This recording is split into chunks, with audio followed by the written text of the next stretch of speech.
Orang ini baru pertama kali naik pesawat. Tempat duduknya ditempati oleh seorang anak kecil, seorang CEO wanita. Digoda oleh seorang lelaki tua, wanita itu tidak tahan lagi. Dia dengan mudah menariknya ke sisinya. CEO perempuan berusia 38 tahun ini, tidak pernah membayangkan bahwa dia akan jatuh cinta pada bocah lelaki malang berusia 18 tahun ini. Kemudian dia menelepon pramugari untuk memesan secangkir kopi.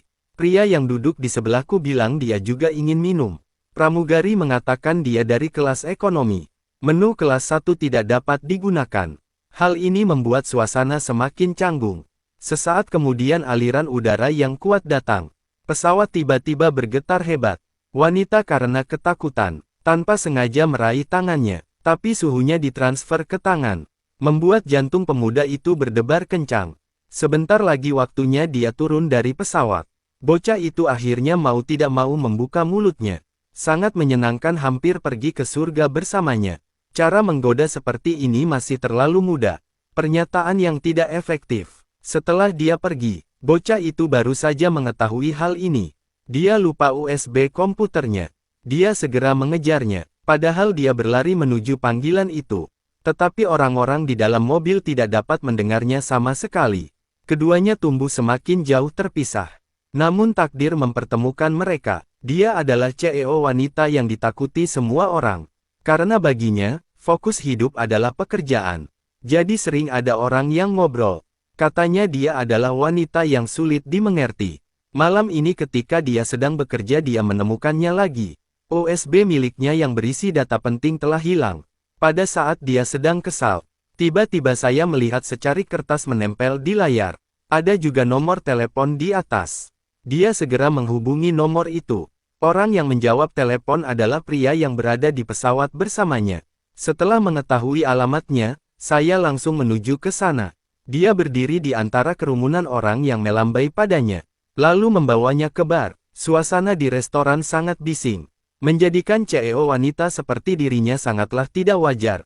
Tapi dia sangat senang. Perkenalkan juga pada teman-temanku. Wanita itu ingin segera mendapatkan kembali USB-nya. Katanya upnya masih ada di rumah.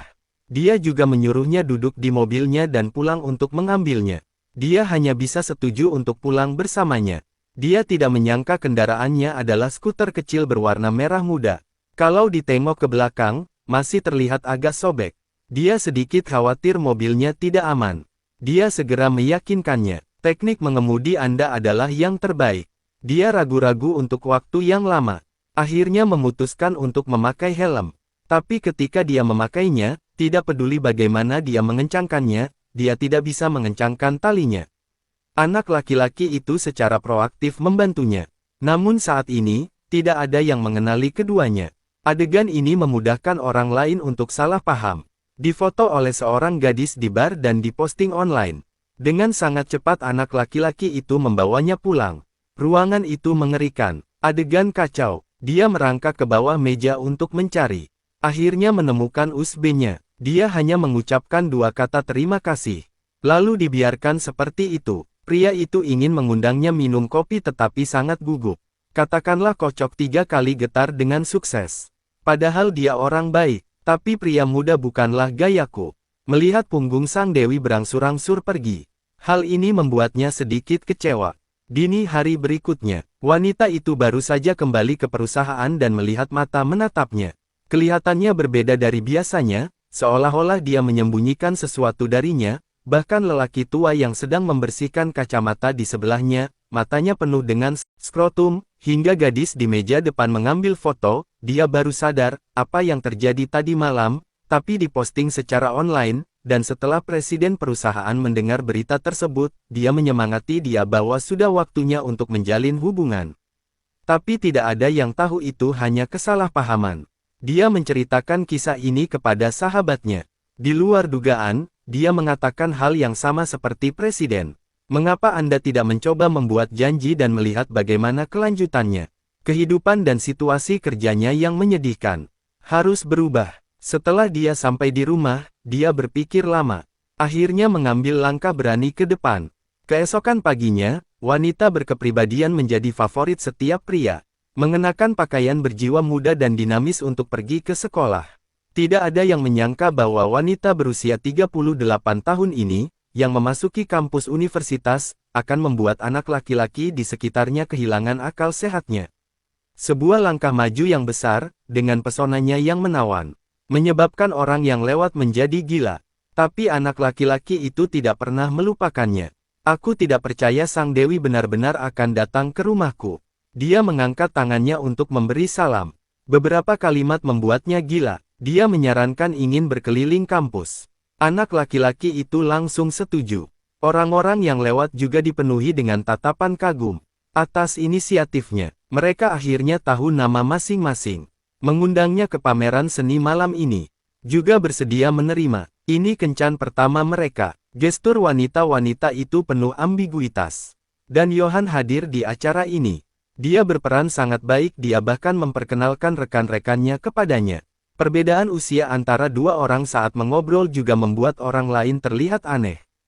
Sekembalinya ke rumah, tiba-tiba ia menerima telepon, ternyata adiknya sendiri yang mengambil keputusan. Mengatur kencan buta untuknya. Katakanlah dokter sudah menunggu di rumah. Dia awalnya tidak mau pergi. Anak laki-laki itu tanpa sengaja mendengar kata dokter lagi, dia bertanya apakah ada yang terluka. Karena untuk menghindari rasa malu, dia dengan tenang mengatakan bahwa anggota keluarganya sakit.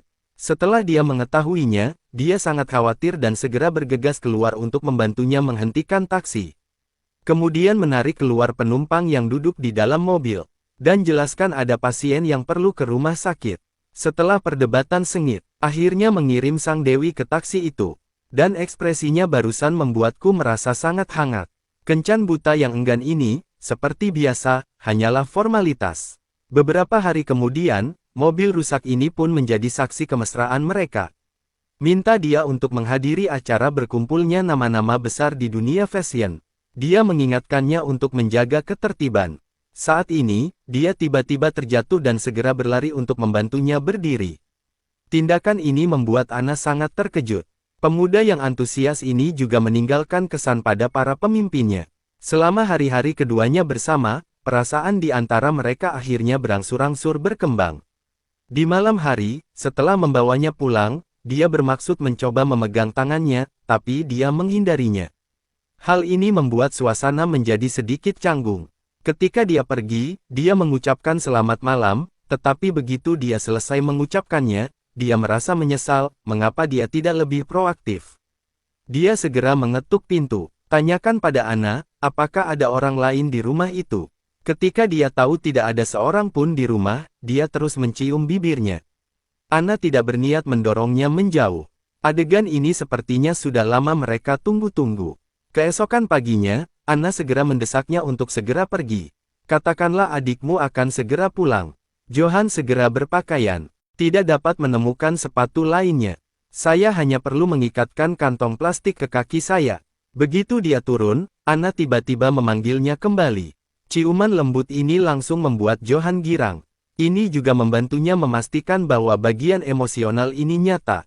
Nanti di antara kalian berdua, pria itu juga menjadi semakin proaktif. Anna melihat secari kertas di pohon.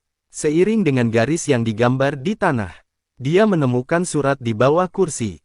Ternyata Johan sudah mengiriminya undangan. Dua orang duduk di atas skuter berwarna merah muda. Nikmati saat-saat indah yang dibawa oleh cinta. Di momen manis ini, Johan ingin melakukan perjalanan jauh bersamanya. Namun lamaran ini ditolak olehnya. Ternyata hal itu disebabkan oleh perbedaan usia di antara keduanya. Pada akhirnya, Anna masih tersendat. Pikirkan baik-baik. Ketika saya berumur 40 tahun, Anda berumur 20 tahun. Ketika Anda berumur 50 tahun, saya baru berumur 30 tahun, meskipun saya tidak memperhatikan hal ini. Namun Anna tetap memutuskan untuk melupakan bagian emosional ini. Dia tahu bahwa kali ini kemungkinan besar dia harus putus. Hidupnya pun seakan kehilangan tujuan. Rumah itu berantakan seperti tumpukan sampah. Dan hari-hari berikutnya, juga curahkan sepenuh hati ke dalam pekerjaan Anda. Saat ini perusahaan memilih pemeran utama pria untuk sampul majalah. Namun investor fashion sangat pemilih. Tidak ada yang bisa menghadapi mereka. Sampai aku melihat foto pacar Anna. Menyadari bahwa itu adalah pria yang antusias dari acara tersebut, dia langsung memutuskan untuk memilihnya. Ini sangat mengejutkan Anna, tapi aku harus pergi mencari bantuan. Sang ayah segera berbicara kepadanya. Pacarnya datang mencarinya. Anak laki-laki itu awalnya bermaksud mencari satu set pakaian bersih untuk dipakai. Sekali lagi, semua pakaiannya bau. Sang ayah hanya bisa melepas bajunya dan memberikannya kepada putranya untuk dipakai. Saat keduanya bertemu lagi, suasananya tampak berbeda dari sebelumnya. Berjalan ke ruang tamu dan sangat terkejut dengan pemandangan di depan mataku.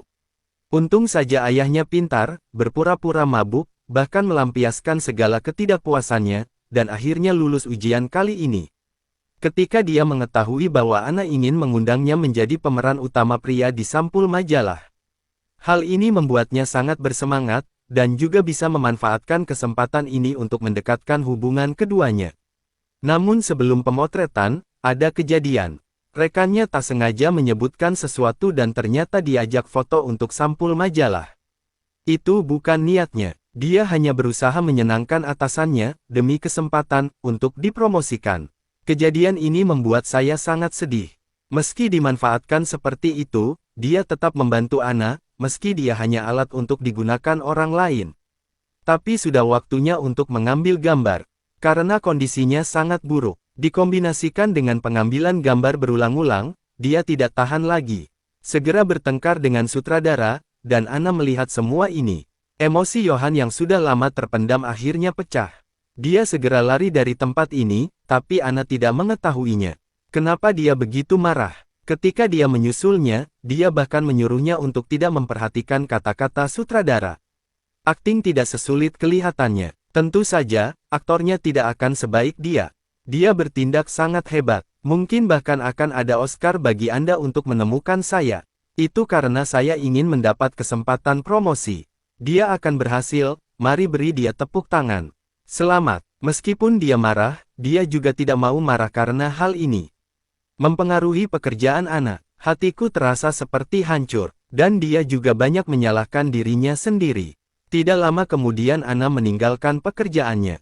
Dia awalnya ingin menjadi seorang penulis. Sekarang saya akhirnya punya waktu untuk melakukan apa yang saya inginkan. Dan ketika dia sekali lagi melewati pohon besar itu, yang tersisa hanyalah kenangan. Hidup sepertinya hanya memiliki kesepian abadi. Hari ini, di balik cermin, dia melihat sisa sepatunya dan melihat sepatu miliknya di dalam mobil. Dia menatap dengan bingung untuk waktu yang lama.